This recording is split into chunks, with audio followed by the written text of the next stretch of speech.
do Esporte, aquele abraço. Aqui é o programa Max Esporte, na TV Max, canais 525 e 25 da NET. Os nossos encontros às terças-feiras, 8 da noite sempre, o encontro pelos canais 525 e 25 da NET. Você curte o Max Esporte com muita notícia de futebol, falando, discutindo o esporte brasileiro e ainda falando de outros assuntos para você. Sempre em nome de Rei TV.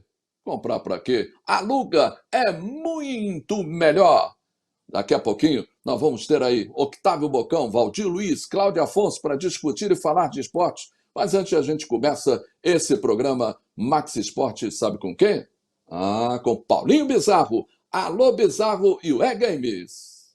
E aí, cheguei! Muito boa noite, amigos do Max Sport. Cheguei trazendo novidades sobre esse mundão que é o metaverso, que vai fazer parte da sua vida agora, de imediato, a partir desse programa. E eu trago um jogo que é fantástico, chamado Zepeto. Ele nem se autodefine como um game, ele se caracteriza como sendo uma rede social de avatares, onde você pode compartilhar todas as suas ações com seus amigos na rede e também suas criações e investimentos. Você pode criar lojas e espaços virtuais, patrocinar mapas. A Gucci, por exemplo, uma grande marca, já está lá no Zepeto. E você pode também, por exemplo, criar uma dancinha lá dentro e compartilhar em outras redes como o TikTok. Vale a pena você conferir agora Zepeto na sua tela.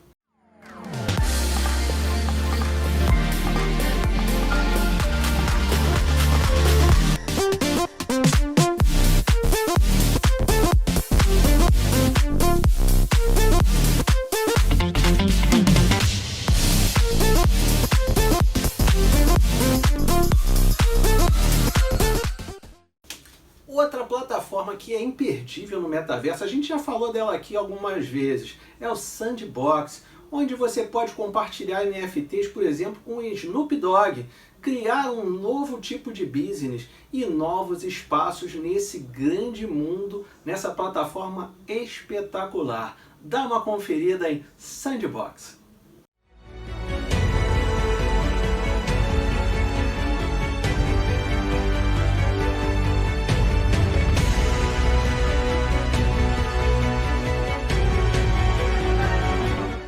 Para fechar Sandbox, tem lá, tá acontecendo, evento Halloween da Paris Hilton. E você vai encontrar lá grandes marcas como a Warner Music e a Adidas com NFTs exclusivas para você comprar, negociar, criar novas coisas.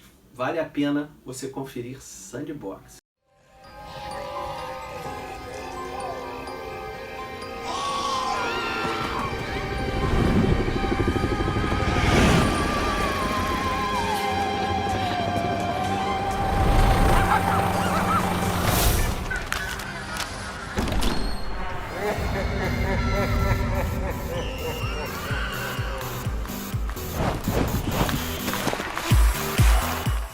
Para você curtir muito mais do metaverso, tem um grande evento com mais de 100 artistas no mundo da música, no Decentraland, que vai acontecer, está previsto para acontecer de 10 a 13 de novembro. Artistas como Ozzy Osbourne, Soulja Boy e Dylan Francis, Vladimir Cauchemar e o grupo japonês Atarashi Gakko, tomara que eu tenha falado certo, estão lá no metaverso. Acontece de 10 a 13 de novembro. Vale a pena vocês conferirem também. A gente vai ficando por aqui, mas a gente volta ainda falando um pouquinho mais de metaverso na semana que vem e com as notícias dos esportes e games. Obrigado pela atenção.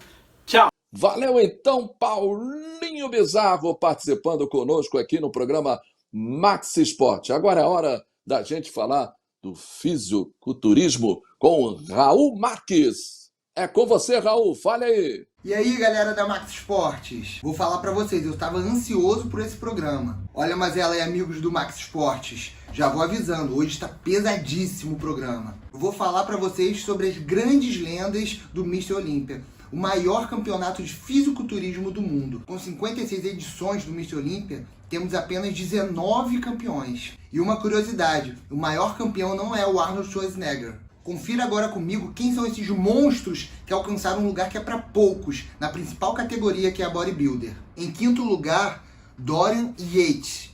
O inglês venceu as edições de 92 até 1997. Ele é muito lembrado por ter apresentado durante as competições um baixo nível de percentual de gordura, além de uma espantosa e elevada densidade muscular.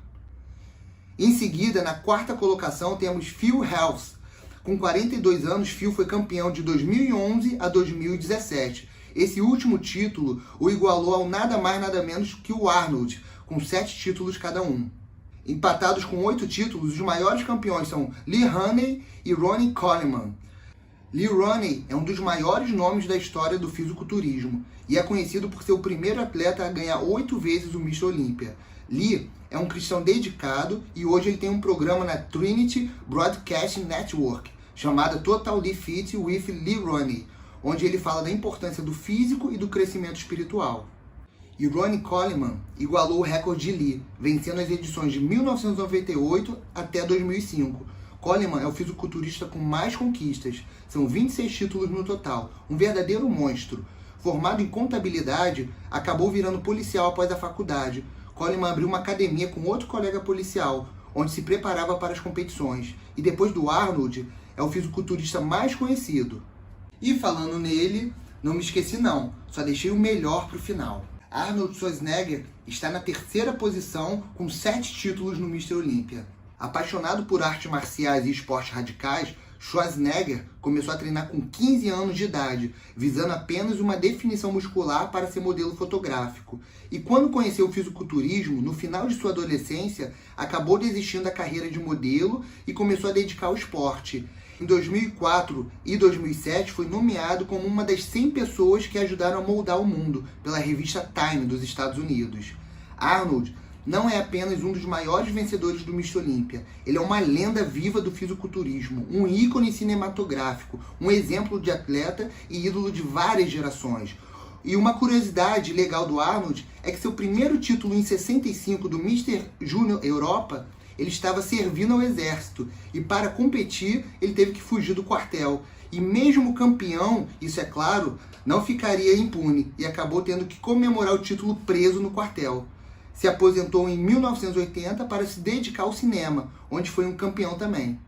E é isso aí, família. Essas são as grandes lendas do fisiculturismo.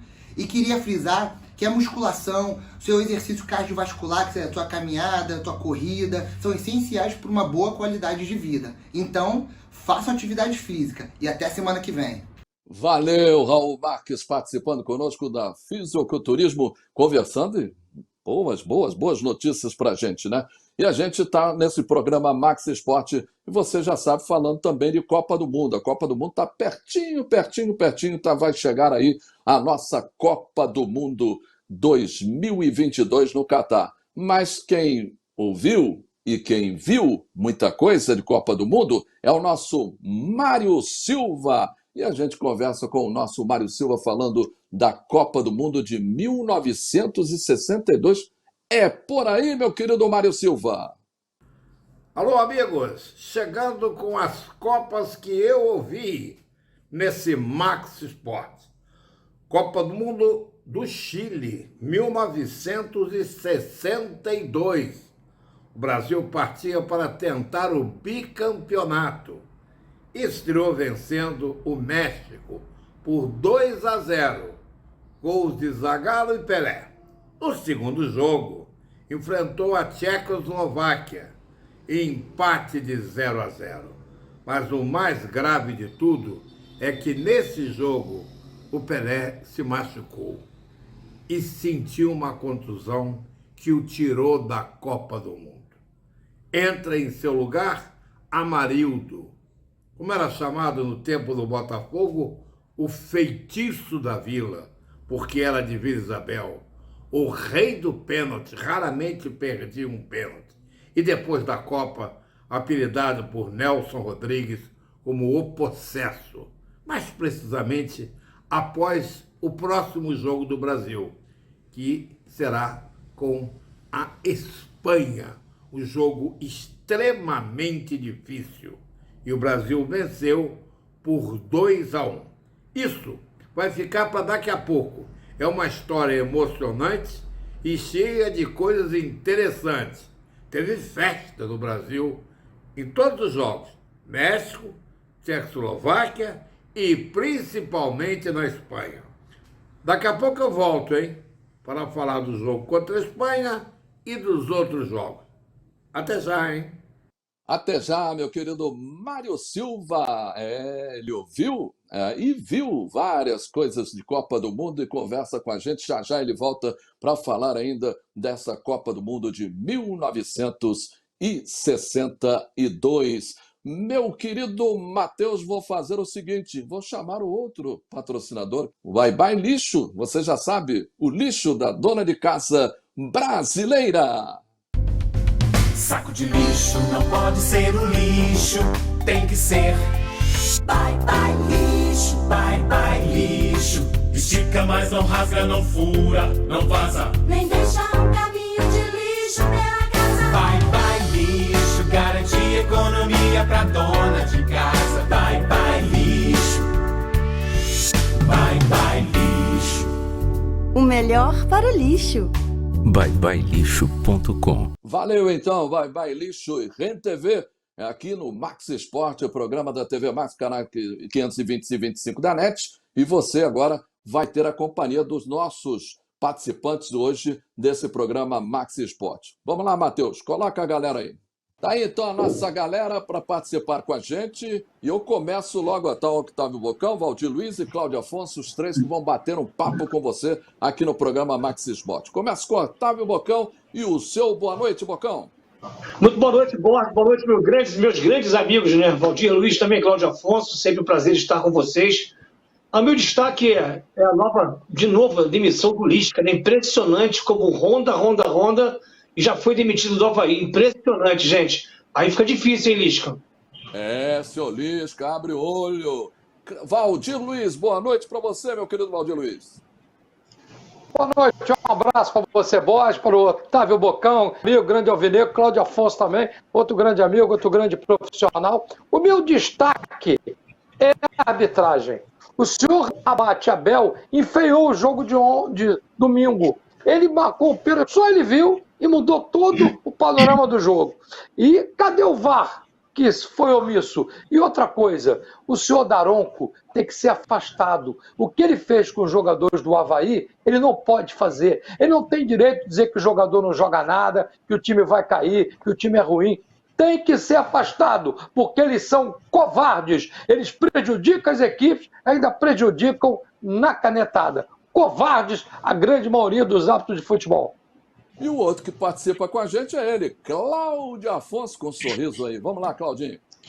Boa noite, Borges. Sempre um prazer estar com o amigo. Abraçando também Otávio Bocão, Valdir Luiz, audiência do Max Esporte. Olha, meu destaque vai para o que aconteceu sábado em São Januário, né? Estava lá e realmente poucas vezes vi aquele estado de tensão como São Januário viveu. Porque, mais uma vez, como já disse até aqui em outras oportunidades, o Vasco venceu, teve a vitória, é verdade, mas muito por um fator sorte e também bastante pela incompetência do Criciúma, o Vasco saiu vencedor. Mas foi um jogo muito difícil, o Criciúma teve grandes oportunidades, teve o jogo na mão para vencer, mas ainda bem que a energia toda positiva, a festa, a força que a torcida vascaína, a diferença que faz em São Januário, levou o Vasco para a vitória. Agora, claro, depois de amanhã, em São Januário, contra o Sampaio Corrêa, vencendo para carimbar, e sim, Borges, de vez, seu passaporte para a Série A, que é seu lugar.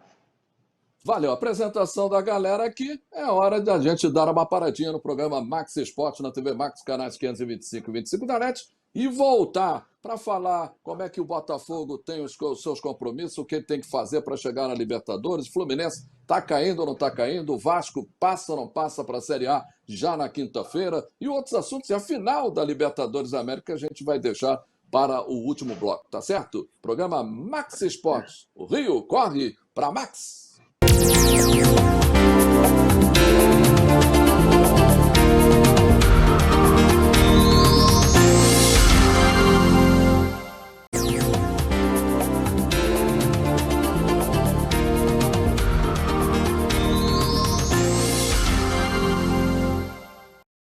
Valeu, voltamos para o segundo bloco do programa Max Esporte aqui na TV Max, canais 520 e 25 da NET. Você curtindo o programa Max Esporte aí com o Octávio Bocão, com o nosso Cláudio Afonso, com o Valdir Luiz e muito mais para você. Já já a gente vai dar um pulinho e falar com o Mário Silva a continuidade do papo dele, que ouviu e viu a Copa do Mundo de 1962. Mas bota a galera de novo já já no programa aqui. Antes eu posso lembrar para você que o programa Max Esporte é em nome de Rei TV. Comprar para quê? Aluga é muito melhor. E aí, Matheus, bota a galera aí. Então tá aí a galera mais uma vez para essa participação do segundo bloco aqui no programa Max Esportes, canais 525 e 25 da NET, aqui na TV Max. A gente começa a falar do Botafogo. Eu queria saber de vocês, principalmente o Valdir Luiz e o Bocão, o que o Botafogo tem que fazer em relação a esses próximos jogos para chegar ao ponto maior que seria a Libertadores América, mais que a Copa Sul-Americana, que já estava no programa. O que você acha, Valdir? O que tem que fazer o Botafogo nesses próximos jogos? Olha, o Botafogo tem que fazer uma coisa que ele não tem feito no campeonato, ganhar no seu estádio. Só ganhou 4 jogos esse ano no seu estádio. A rodada do final de semana e terminando com o jogo de ontem foi totalmente favorável para o Botafogo. O Santos perdeu, o América Mineiro perdeu, o Fortaleza e Atlético empataram. O único que fugiu do lado favorável ao Botafogo foi a vitória de São Paulo. O Botafogo tem agora 2 jogos na sequência em casa. Amanhã, 7 da noite com o Bragantino. Depois, na outra terça, contra o Cuiabá. Depois ele recebe o Santos também em casa. Aliás, joga com o Atlético Mineiro fora. Recebe o Santos em casa e faz o último jogo com o Atlético Paranaense, de ressaca ou não, no dia 13 de novembro. Então eu diria o seguinte, o Botafogo vai disputar 15 pontos. Ele não depende mais dele, mas ele tem que fazer o máximo de pontos possíveis. Esses 9 pontos em casa são fundamentais. O Botafogo tem, nem que eu entre em campo, Bocão, do César, tem que ganhar os 9 pontos em casa. Se ele ganhar pontos e conseguir beliscar uma vitória fora, aí no caso 12 pontos, e mais um empatezinho, 13 pontos, dependendo do andamento, ele pode pegar uma pré-libertadores. E se o Flamengo for campeão, abre-se mais uma vaga. Mas o Botafogo tem que fazer o que não fez esse campeonato inteiro, que é um bom rendimento dentro de casa. Ô Bocão, a torcida do Vasco ajudou o time do Vasco. A torcida do Botafogo prejudica o seu time no seu próprio campo? Não, eu acho que de repente, primeiro vou complementar o que o Valdir falou no destaque inicial dele em relação à arbitragem. É impressionante. O primeiro que o Botafogo tem que fazer para ir para a pré-Libertadores é ter uma representatividade maior na CBF, que é impressionante como é que tem um árbitro dentro do campo, que é autonomia, e hierarquicamente falando, quem apita, quem pode terminar o jogo faltando 50 minutos, falar, não quero mais o jogo não, pipi, acabou o jogo, é o árbitro. Não são esses caras do VAR, cara. Eles continuam muleta. São muleta no futebol. Isso é impressionante. Isso chega a ser irritante, esses caras. Eu ia lá e ia falar assim, não, deixa eu ver se eu concordo com você ou não, se foi pênalti ou não, cara. Ninguém pode definir lá em cima se é pênalti ou se não é. Eu tenho que ir lá e ver. Gente, olha só, eu não concordo. Como eu sou árbitro, eu não vou marcar pênalti. Agora vocês vão decidir, o cara não foi nem lá ver. Isso é um absurdo. Para mim, isso é uma coisa má, de pessoa má, pessoa mal intencionada. E eu não gosto disso. Então, o Botafogo, nesses últimos jogos que tem que fazer, até complementando também o que o Valdir foi perfeito, prevaleceu o mando de campo, o Botafogo não fez. Essa resposta que talvez os jogadores tenham que dar para a torcida faz que se sintam um pouco pressionados e o Botafogo joga um pouco mais solto. Mas eu acho que o Botafogo mudou. O Luiz Castro começou a entender um pouquinho de que tinha que baixar um pouquinho suas linhas para produzir, desenvolver mais os jogadores, performar melhor os jogadores. E ele foi entender isso já no final, na reta final do campeonato. Ele disse isso em várias entrevistas aí, em alguns canais, de que ele queria implementar um modelo de jogo que não deu certo. Se ele fizesse isso com aquele mesmo time que ele, quer dizer, com um time que ele tinha, tecnicamente mais fraco, ele poderia ganhar alguns jogos de Goiás, Avaí, dentro do Newton Santos, do próprio Juventude. Botafogo não ganhou do Juventude esse ano. Ceará, Botafogo não ganhou do América Atlético Goianiense. Ceará, Atlético Goianiense, perfeito. E se o Botafogo tivesse hoje 6 pontos, dependia só dele, Agora, o que mais me preocupa, e o Valdir falou assim, se tiver que entrar em campo, então vamos entrar em campo, para de repente o Botafogo perder o mundo de campo e jogar fora, para ver se ganha os últimos jogos. Não é por aí, Bocão. Força de expressão. Claro que não, eu sei que não, mas... Ô, Cláudio Afonso, o Dorival Júnior falou em várias vezes na sua entrevista coletiva, o Flamengo que joga hoje exatamente contra a equipe do Santos, já à noite, logo depois do programa vai enfrentar o Santos na próxima rodada, disse que o Campeonato Brasileiro se oscila muito. O Fluminense está oscilando no Campeonato Brasileiro? Olha, Borges, os times que oscilam normalmente são aqueles que têm elencos desequilibrados. O Flamengo, por exemplo, não oscila tanto. Teve um momento ruim no campeonato, principalmente quando teve ali o português Paulo Souza, né, comandando o time rubro-negro. Mas fora isso, o Flamengo é uma equipe que sempre esteve ali, entre os primeiros colocados. É bem verdade que eu vejo uma certa queda na apresentação dentro de campo do Flamengo, tem muitas atuações individuais muito boas, porque o Flamengo realmente tem um elenco estelar, mas a gente vê a final da Copa do Brasil, foi uma final porque o Flamengo não perdeu por pouco. A realidade do jogo foi essa, o Corinthians em determinado momento da partida, principalmente na segunda etapa, dominou as ações, teve personalidade, se não fosse o Roger Guedes, que é estrelado, reclama do Portuga toda vez que sai de campo, quando é substituído. O Roger Guedes perdeu 2 oportunidades que num jogo de final não se pode perder. Então o Flamengo tem o jogo daqui a pouco contra o Santos. Eu acho que, claro, os jogadores vão entrar com o compromisso da vitória, mas não vai ser... Os jogadores não vão entrar 100%, porque está todo mundo com medo de se machucar, porque sábado tem a final contra o Atlético Paranaense. Então, eu acho o trabalho do Dorival bom, mas longe de ser espetacular. O Flamengo vai convencendo de estar aí nas finais, principalmente pelo elenco milionário e forte que tem. Eu estava falando do Fluminense também. O Fluminense está oscilando nesse Campeonato Brasileiro nesse momento ou não, Valdir? Sim, vamos falar do Fluminense. O Fluminense oscila porque tem um elenco desequilibrado, é muito garoto. Tem ali o Paulo Henrique Gomes, que é um jogador de estilo clássico, mas nem sempre tem aquela uniformidade. Agora, eu acho que o Fluminense faz uma campanha boa. Tá? Desde o início, o Fluminense tem um investimento muito menor do que Flamengo e Palmeiras, ali o próprio Atlético Mineiro, que está à frente. Então o Fluminense faz uma boa campanha. Acho que é reflexo do que o Fernando Diniz também tem na sua mão, que não é um elenco que vai dar ao Fluminense a solidez de ser um time consistente, de ficar pontuando sempre. Por exemplo, o Valdir e o Bocão falaram, domingo o Fluminense era para perder. O VAR teve uma intervenção lamentável, ele prejudicou o jogo. Eu estava vendo o jogo como espectador, eu me senti ofendido, porque aquele pênalti que só acontece no Brasil. Na Inglaterra isso é pênalti nunca. Você vê que o cara nunca chutou uma bola, ele não conhece futebol. Então interferiu no resultado, era para o Fluminense ter perdido, e o Fluminense sim, é uma equipe que oscila, que não tem esse elenco, mas mesmo assim consegue manter um nível de pontuação bem bom, tanto que já está aí perto de vaga na Libertadores, fase de grupos.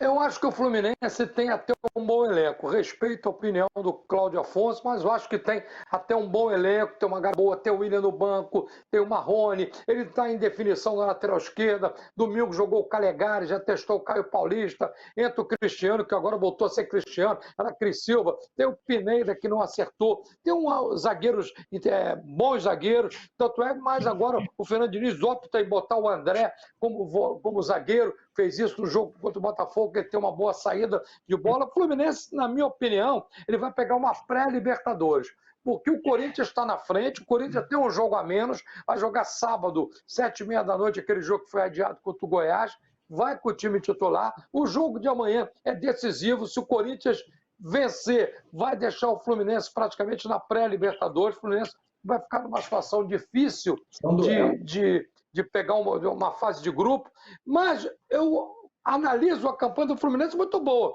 Ele nos últimos 5 jogos, foram 3 derrotas, 1 empate com o Botafogo e uma vitória contra o Avaí, que bater no Avaí hoje é bater em cachorro morto. Então, até o Lisca já foi pro saco, como disse o Bocão. Então, acho que o Fluminense pega uma pré-Libertadores e a gente tem que reconhecer o trabalho do Fernando Diniz. Eu faço algumas críticas, mas também tem que elogiar. O Fluminense parou com o negócio de dar toquinho. Quando tem que dar chutão, dá chutão. Você tem que jogar de acordo com a competição. O trabalho do Fernando Diniz e a campanha do Fluminense, na minha avaliação, é uma excelente. Além de custo-benefício, o time no custo-benefício, o Fluminense, para mim, faz uma ótima campanha. Ninguém esperava o Fluminense fazer uma campanha que vem fazendo. Foi muito bem dito pelo Cláudio ninguém Afonso, esperava. E ninguém esperava. O Fluminense faz uma campanha. Agora, o que foi ruim, determinante para o Fluminense ter essa oscilação, esse baixo rendimento em alguns jogos, eu acho que foi a desmotivação pós-Copa do Brasil, porque eu acho que eles achavam que poderia passar pelo Corinthians, mesmo com o empate aqui. Eu acho que o Fluminense pensou em passar pelo Corinthians, e aí dá aquela desanimada, o jogador vai pro treino pensando, poxa, vamos ter que jogar sem ser campeão brasileiro, que não pode ser campeão brasileiro, mas jogar em função de ter que ir para Libertadores, claro que é legal, motivante, mas não é a mesma coisa que você estar disputando um título.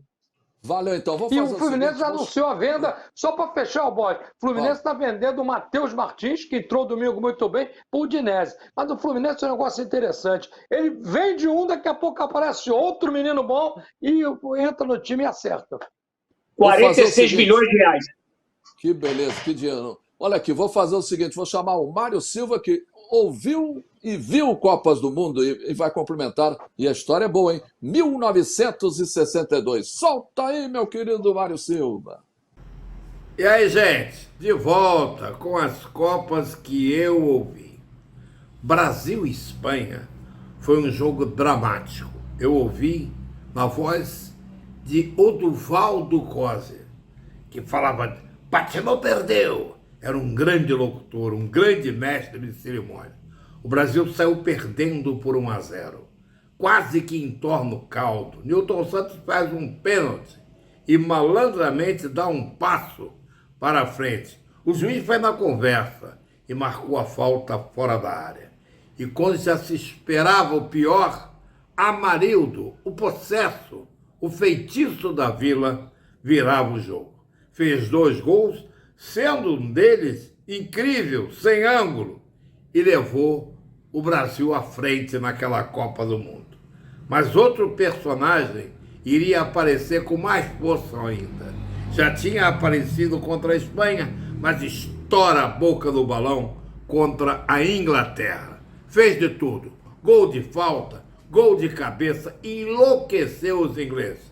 É Mané Garrincha, a grande figura da Copa. Eu ouvi também com o Oduvaldo Costa. Vamos para a semifinal. E aí temos o Chile, dono da casa. O Brasil vence por 4-2. Garrincha faz uma grande atuação. Apanha muito. Se irrita e dá um pontapé no bumbum do chileno e é expulso. E Garrincha vai ficar fora da Copa? Fora da final? Contra a Tchecoslováquia de novo? Não, nada disso. O Bandeirinha sumiu, dizem que mandaram ele para o Brasil e o Garrincha jogou a final.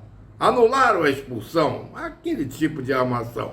Na final, o Brasil venceu a Tchecoslováquia por 3-1, sendo que a Tchecoslováquia saiu na frente com um gol de Massapus. 3-1 Brasil, Brasil bicampeão, uma festa no Rio de Janeiro, fogatório. Aí sim, bloco de carnaval, uma loucura. Nos jogos dos dias de semana, como sempre, todo mundo trabalhando e ouvindo no radinho. E no final de semana, domingo, a grande final, claro, todo mundo ligado. Eu estava ligado na narração do grande Oduvaldo Costa. A próxima é de 66 na Inglaterra, mas isso eu conto depois. Tchau! Valeu, então, meu querido Mário Silva. Antes da gente falar de Vasta Gama, que vai ser assunto daqui a pouquinho com Bocão, Valdir e Cláudio Afonso, vamos para o Bye Bye Lixo. É o saco de lixo da dona de casa brasileira. Saco de lixo não pode ser um lixo, tem que ser bye bye lixo, bye bye lixo. Estica, mas não rasga, não fura, não vaza, Nem deixa um caminho de lixo pela casa. bye bye lixo. Garante economia pra dona de casa. Bye bye lixo, bye bye lixo. O melhor para o lixo. byebyelixo.com. Valeu então, Bye Bye Lixo, Rede TV, Max Esporte, TV Max, canais 525 e 25 da NET, e vamos falar do Vasco. Eu pergunto o seguinte, o Renato Gaúcho, que já está na Série A do Campeonato Brasileiro com o Grêmio, disse o seguinte, Valdir Luiz, tem que mudar muita coisa no Grêmio, tirar muita gente que não entende nada lá. É assim que tem que fazer com o Vasco também, na mudança para a volta da Série A? Olha, eu até falei com o Renato ontem, feira, que ele está no Rio, que ele vai jogar em Tombos, e o Tombos é aqui perto de Itaperuna, e a delegação do Grêmio vai ficar no Rio e vai de ônibus para Tombos. E ele falou que tem que mudar tudo, e eu concordo com ele, o Vasco também tem, senão vai bater e voltar. Olha o Avaí, vai bater e voltar. Porque o ano que vem vai ser o Campeonato Brasileiro talvez mais difícil dos últimos anos, porque os 12 grandes clubes do futebol brasileiro estarão na Série A, além do Bahia, do Fortaleza, porque, olha, vai ser um campeonato fantástico, hein? Porque, com todo respeito, não vai ter negócio de Cuiabá, Avaí, Juventude, que bate e volta, vai ter um... Então, quem não tiver elenco vai voltar para a Série B. Então eu concordo com o Renato que o Grêmio tem que mudar tudo, vai ter eleição inclusive. O Vasco também tem a possibilidade da 777, já entrou na licitação do Maracanã, vai reformar São Januário, a sua torcida está animada por essa volta, para mim, Sacramento aqui, depois da manhã, e a possibilidade de ter um grande time. Com todo respeito à história bonita do Vasco, é um clube que eu tenho muito respeito, é um preto e branco, um clube com irmão, são torcidas amigas do Botafogo. Eu acho o Vasco, sabe, um clube muito do bem, gosto muito de fazer jogo com São Januário, para ter o seguinte, se não reforçar com esse elenco, lamentavelmente bate e volta. Eu acredito que reforce. Sim. Ô Bocão, rapidamente, em relação ao Vasco, o sofrimento do Vasco da Gama, deixando tudo para depois, isso prejudica o Vasco para a temporada que vem? Eu acho muito complexo. O Botafogo também, todo ano passado, se não mudar, vai cair, vai esse negócio todo. Eu concordo com o Valdir também, mas eu acho que o Vasco vai se reconstruir. E lembrando também que ano que vem vão descer times de camisa, de grandes, times de grandes investimentos. Tem que ter muito cuidado. Eu disse isso em relação ao Botafogo, nesse processo de elevar um pouco mais de desempenho, processo de reestruturação dentro do campo, não fora. Fora está maravilhoso. Justamente porque ano que vem Bahia, Grêmio, Vasco e o Cruzeiro. E o Cruzeiro. Então já são 4 times para brigar. Quem tiver um poder de barganha maior para fazer investimento, e dependendo do que for disputar, o Vasco não disputa no que vem nenhuma competição internacional. Disputa a Copa do Brasil, Carioca e Brasileiro. E aí a gente pode perder, por exemplo, o Botafogo ou o próprio Vasco, perder para times que vão disputar pré-Libertadores. Talvez o América Mineiro, talvez o Atlético Paranaense vai disputar. Os caras preferem ir para lá. Então o problema do Vasco é se reconstruir. O processo é longo, não é fácil. Está aí Botafogo, dá para acelerar esse processo um pouquinho, porque o nível do Campeonato Brasileiro é horroroso. Para mim, é o pior da história. Eu acho que o Vasco vai enfrentar um Campeonato Brasileiro fortíssimo, como disse bem o Valdir Luiz. O Cláudio Afonso, deixei você por último, para você dizer o que o Vasco tem que fazer, o que você está vendo, o que pode acontecer ano que vem. Olha, o Vasco correu sérios riscos, sabe, de não subir, porque a gente entende a situação financeira do Vasco, péssima. A gente sabe que muito jogador hoje, como o Bocão acabou de falar, pretere o Vasco para ir num clube médio, pelo simples fato que o cara tem família, o cara quer receber. É muito legal estar no currículo, jogar no Vasco, clubes grandes de história, mesma situação. Vários clubes têm a mesma situação que o Vasco, mas o Vasco realmente é uma situação muito complicada. E por que eu digo que o Vasco correu sérios riscos? Porque quem esteve à frente de contratar, contratou mal. Foram jogadores muito fracos. Você pega a defesa do Vasco, é uma calamidade. Você vê ali poucos jogadores. O próprio goleiro, que tem salvado o Vasco em algumas ocasiões, para o tamanho do Vasco, se o Vasco quer realmente competir nas grandes competições como o Vasco, ele tem que ter... O Thiago Rodrigues é um bom goleiro reserva. Eu já veria no mercado um goleiro titular. E no sistema defensivo, praticamente tudo. Os laterais são de nível muito fraco. Os jogadores que chegaram, tem um lateral que chegou, que era do Avaí, que um amigo meu da imprensa lá de Santa Catarina, e falou para mim, Cláudio, esse menino ele é o terceiro reserva do Avaí. E eu fiz 14 jogos do Vasco desse campeonato em São Januário. Alguns fui como torcedor, outros trabalhando. E esse menino trabalhou uns 2 ou 3 jogos, um jogador totalmente inseguro. Ali a defesa do Vasco é de nível técnico muito fraco.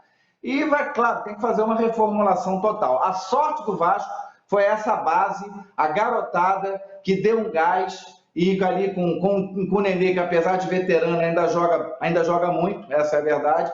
E o Vasco conseguiu também um nível muito baixo da Série B. Se tivesse equipes melhores, o Vasco, muitas vezes o Vasco venceu sem convencer. Então, para começar, é uma reformulação no elenco, que eu acho que vai acontecer. Eu acredito num Vasco forte em 2023.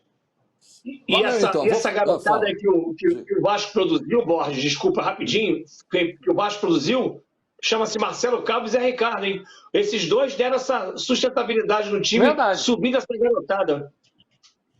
Valeu, então. Vou fazer o seguinte, dá uma paradinha já. Valdir Luiz, Bocão e Cláudio Afonso vão falar sobre o quê? Da grande final da Libertadores da América, aqui no programa Max Esporte, canais 525 e 25 da NET. E você já sabe, em nome de Rede TV, em nome de Vai Lixo, você tem Max Esporte. O Rigo corre para Max.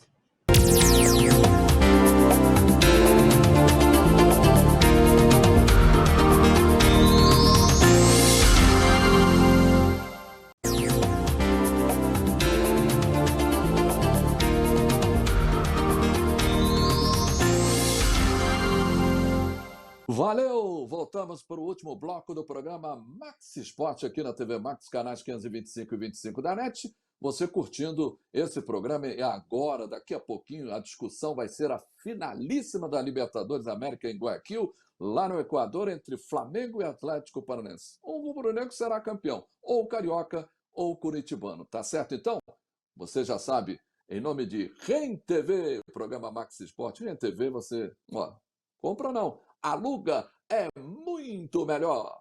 Agora é a hora de botar a galera para a gente falar de Flamengo e Atlético Paranaense na Libertadores da América. Hein, Matheus? Olha aí, galera. O primeiro ponto que eu queria falar com o Valdir Luiz é o seguinte, em relação a esse jogo contra o Santos e a Libertadores no sábado. Há uma discussão, o Filipão colocou o Furacão, o Atlético Paranaense, para enfrentar o Bragantino, bastante titulares. E agora o Dorival vai utilizar alguns titulares e vai colocar durante o segundo tempo outros titulares. O que está certo? O Filipão que colocou no sábado ou o Dorival que deixou para colocar agora nesse jogo de hoje? Olha, Borja, é muito difícil falar que está certo, que está errado, que você não está lá no dia a dia. Essas decisões, eu trabalhei no futebol, o Bocão foi jogador, vive também no futebol, o Cláudio tem experiência, você também. É difícil, porque, veja bem, essa decisão é tomada em conjunto. Departamento médico, preparação física, toda a comissão técnica, fisiologia. E tem o seguinte, o Flamengo, pelo que eu tenho tomado conhecimento, os próprios jogadores pediram para alguns jogarem hoje o primeiro tempo, outros jogaram o segundo. Por quê? São 10 dias sem jogar. São 10 dias. O Flamengo jogou quarta-feira, dia 19, vai jogar dia 29. Está viajando amanhã, 10 horas da manhã para Guayaquil. Hoje é ritmo de festa, vai jogar para cumprir tabela do campeonato, mas pela qualidade que tem, é superior ao Santos. O Filipão botou no sábado o time titular, ganhando o Bragantino, daqui a pouco joga contra o Palmeiras. O time todo de reserva também, porque as duas delegações têm que viajarem amanhã para Guayaquil. Então, é uma situação muito delicada falar o que está certo e o que está errado. É uma coisa discutida internamente e com muitas opiniões. Então, eu acho que cada um dentro do seu critério.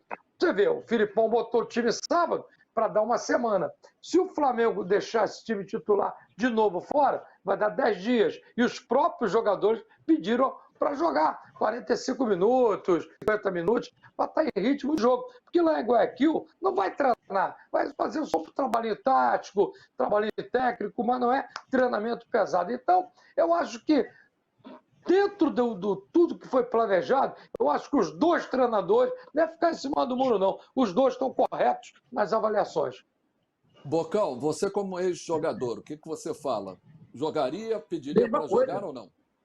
Não, o Valdir foi perfeito. O jogador de futebol gosta de jogar bola, ele é pago para isso. Inclusive, na gestão do Jorge Jesus, lembro-me muito bem, ele falava assim, gente, se vocês quiserem descansar, vocês descansam no domingo depois do jogo. Aqui vocês são pagos para jogar futebol. É claro que há um consenso, departamento médico, fisiologistas, diretoria, né? Enfim. Mas é óbvio que o jogador de futebol gosta. E o Flamengo está numa estrutura absurda para viajar amanhã. Porque tem fretou um avião com poltronas, cama, com familiares atrás, dentro do próprio voo lá atrás, diretoria também no meio do... Enfim, é uma estrutura absurda. São 6 horas de viagem direto. Vai levar 4 roupeiros. Vai levar 4 roupeiros, 2 cozinheiros. 50 quilos de feijão. Vai ocupar 95 apartamentos. O hotel é todo do Flamengo. Dá uma estrutura de Europa, estrutura de time grande. Elevador exclusivo para eles, para o próprio hóspede, jogador do Flamengo, um elevador exclusivo. Você vai ter espaço para você falar com a família dentro do próprio hotel, vai ter um espaço, um horário para eles, quer dizer, tudo dentro dos conformes, para o jogador não sentir saudade, por mais que tenha a velocidade da informação de WhatsApp, de não sei das contas, mídias sociais, tudo planejado. O planejamento me parece um pouco mais estruturado do que o da Atlético Paranaense, mas é óbvio, quando apitar, e lá dentro é que se decide. Eu acho, talvez, o Filipão mais estratégico do que o Dorival. O Dorival tem mais time, mas o Filipão, claro que mostrou aqui no Maracanã, mesmo o Flamengo perdendo um caminhão de gols, mostrou que pode ser, e até porque a pressão é grande. E se não me engano, porque é um jogo só, se não me engano, o Flamengo também naquele título da Libertadores de 2020, jogou no último jogo antes da Libertadores contra o Santos, se não me engano. Alguém pode me corrigir. Não me lembro de cabeça. 2019. É 2019, foi 2019. 2020 a final foi Santos e Palmeiras. Não, 2019 parece que perdeu de 4 da Vila Belmiro, lembra? Me lembro bem. Foi bem lembrado. O Cláudio Afonso, o Everton Ribeiro Cebolinha aparece como 12º jogador fora a torcida, o 12º jogador do Dorival para essa final? Olha, Borges, primeiro eu quero dar só um pitaco, eu penso diferente dos companheiros, tá? Nessa questão aí de poupar, eu penso diferente e digo por quê. Eu acho que é uma temporada exaustiva, cansativa, todos eles já estão com ritmo de jogo, ninguém precisa mais ali de ritmo de jogo, estão todos eles na ponta dos cachos. Tiveram um jogo muito difícil sob o ponto de vista físico e emocional contra o Corinthians, e alguns deles terminaram meio baleados, né? O Pedro, o De Arrascaeta, são jogadores muito importantes para tu perder numa finalíssima. E o Flamengo tem elenco. O Flamengo meteu aí o garoto no último jogo, jogou pra caramba, Matheus França, né? Bota o outro, Vitor Hugo, tem o Marinho. O Flamengo tem elenco. Eu acho que eu não correria esse risco. Eu acho que uma semana antes é uma coisa. Agora, 5 dias com uma viagem ainda no meio, 4 dias, 5 dias, eu acho pouco. Eu acho que ele tem elenco para isso. Agora, o Everton Cebolinha, você fala o Everton, que o Everton Ribeiro não, né? O Cebolinha. Eu não sou esse fã todo do Cebolinha. Com todo o respeito para quem gosta, eu não sou. Tanto é verdade que ele foi para o futebol português, onde ele poderia brilhar tranquilamente, mas é um futebol físico, pegado e tal, mas foi. Eu acho que se ele fosse um jogador diferente, ele já daria de Portugal, ele já iria para um centro maior da Europa. Eu acho que ele é um bom jogador. Mas num jogo de contato muito físico, num campeonato inglês, por exemplo, ele não joga. Joga aqui, com a camisa encostou, caiu, é falta. Agora, é um bom jogador, mas não acho que ele faça a diferença. E 12º jogador, Borges, o Flamengo tem vários, porque tem um banco muito, muito qualificado. Esse é o problema do Flamengo hoje, quando contrata jogadores de bom nível, de alto nível. O Cebolinha ele fez uma diferença no Grêmio recentemente. Claro que lá é diferente. Mas sabe o que acontece com esses jogadores? Quando eles são protagonistas nos seus clubes, que eles conseguem se promover, né, como protagonistas, que eles viram coadjuvantes nos outros times e eles não conseguem melhorar o seu desempenho. Ele é mais um no Flamengo. Ele talvez tenha sido mais um lá no Porto. Então aqui, ele acha que tem que brigar com um monte de gente para ele ser o cara. Se aqui os caras já ganharam Libertadores, já ganharam Copa do Brasil, já ganharam Brasileiro, já ganharam tudo. Então o cara vem para cá e fala assim, pô, e já cheio de dinheiro também, vamos ser sinceros, o cara não precisa provar mais nada, talvez, para mais ninguém. Ele quer, cara, ganhar o dele, e evidentemente, e tá também como projeção de carreira, tá num nível acima, tá, para pensar até em seleção brasileira, quem sabe. Ô, Valdir, o Thiago Maia logicamente tem um problema no joelho, pode não jogar 100%, como está vendo aí que o Rascaeta não está jogando 100%.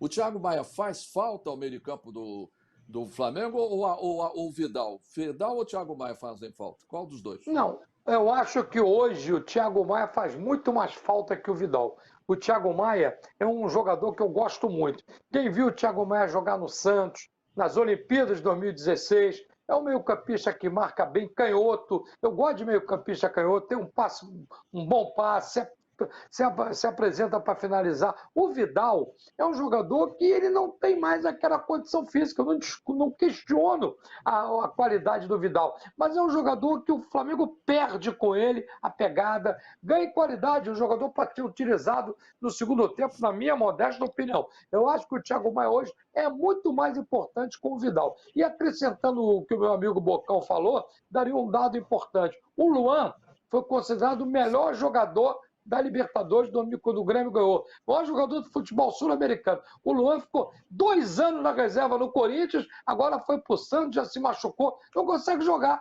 Então é muito diferente. Às vezes tem jogador que arrebenta num time, quando vai pro outro não toca na bola. Eu em imensos casos ficaria aqui a noite toda dando exemplos. O meu querido Cláudio Afonso, o que você acha desse jogo do Flamengo? O Flamengo vai jogar tomando conta do jogo novamente, com a posse de bola, não vai ser um Flamengo diferente, né? Claro. Uma coisa é fato, né? Eu acho que nós 4 aqui é difícil discordar. O Flamengo é melhor. O Flamengo tem melhor elenco, tem melhor estrutura, tem um time mais forte. A tabela do Campeonato Brasileiro, essa procissão aí de jogo atrás, diz agora, é um jogo só. É uma finalíssima. Tem a circunstância do jogo, uma falha individual, como foi Flamengo e Palmeiras, lembra? Uma falha individual do Andrés Pereira, a vaca foi pro brejo. E olha, o Felipão, ele esse tipo de competição, mata-mata, de jogo onde tem a questão emocional é muito importante, o Felipão é mestre. Para mim, o Felipão ganha nesse quesito em relação ao Dorival Júnior, de colocar fogo nos jogadores, sabe, aquela vibração de acreditar em todo... O Thiago Maia, como o Valdir falou, é importantíssimo jogar, porque o jogo do Atlético Paranaense, com certeza o Felipão vai se retrair, mas vai apostar num jogo físico, num contragolpe em velocidade, e o Thiago Maia marca como poucos, além de ter uma boa saída de jogo. Não vai ser fácil. O Flamengo é favorito, mas eu não espero facilidade não, que com certeza a estratégia está montada para surpreender o Flamengo. E você só um detalhe em cima do que o Bocão, só um detalhe em cima do que o Cláudio Afonso falou. É o último jogo da carreira do Felipão como treinador. Ele vira diretor técnico do Atlético Paranaense quando terminar o Campeonato Brasileiro. Da carreira dele num jogo internacional. O último jogo é 13 de novembro, contra o Botafogo, por sinal, vai levar uma pancada, vai terminar com chave de ouro. Mas o internacional, o último jogo dele é sábado. Então eu concordo inteiramente com o Cláudio. Se fizer um quem é quem, vai dar 10-1 Flamengo, 10-1 ou 11-0. Mas o Cláudio foi muito feliz. É diferente, é um jogo diferente. Decisão é um jogo diferente e um jogo só. Se fossem 2 jogos, eu cravava o Flamengo campeão. Meu querido Bocão, o detalhe é o seguinte, o Flamengo tenta decidir logo no início, até porque é uma questão física. O primeiro tempo ele vai firme, vai em cima do adversário. E esse jogo pode ter 120 minutos, porque pode ter prorrogação também e depois os pênaltis. O Flamengo vai ser novamente decisivo no primeiro tempo, logo para decidir o jogo? Eu acho que vai. Isso é característica já do Flamengo, desde 2019. O Flamengo vai tentar fazer um gol, como aconteceu contra o Corinthians, que faz um gol, depois, claro, se retrai um pouquinho. E eu acho que serviu de exemplo, o Flamengo já está, acho que, vacinado para isso. Gente, a gente não pode baixar tanto nas nossas linhas se nós fizermos um gol, para não dar ao adversário a possibilidade de empate. Foi o que aconteceu com o Corinthians. O Flamengo pode sim, eu acho que se baixar um pouquinho suas linhas, fazendo um gol logo no início, ter um contra-ataque rápido para liquidar. Ele não conseguiu contra o Corinthians, porque o Gil parou o Pedro, Gil jogou uma partidaça, ninguém falou do Gil, falaram muito de Renato Augusto, muito bom jogador, mas o Atlético Paranaense talvez não tenha esse jogador individualmente falando, tirando o Fernandinho, que é bom jogador, que eu acho que para agredir um pouco mais o Flamengo naquela última linha. Mas é um time estrategicamente, como o Cláudio Afonso falou, já tinha dito aqui, que estrategicamente o Filipão sabe dar uma preleção, um discurso é totalmente diferente. É o jogo da vida deles. O Atlético Paranaense nunca foi campeão da Libertadores, então eles podem entrar para a história, ganhando do Flamengo numa Libertadores. Agora, é uma imprevisibilidade enorme. Se nós falarmos aqui de favorito, evidentemente o Flamengo é favorito, mas não credencia a falar assim, ó, é o campeão da Libertadores. Que vai ganhar um rubro-negro, eu sei que vai. Que seja de Curitiba. Mentira, tô brincando. Só um detalhe. O Atlético Paranaense, o Boas, foi para a final em 2005.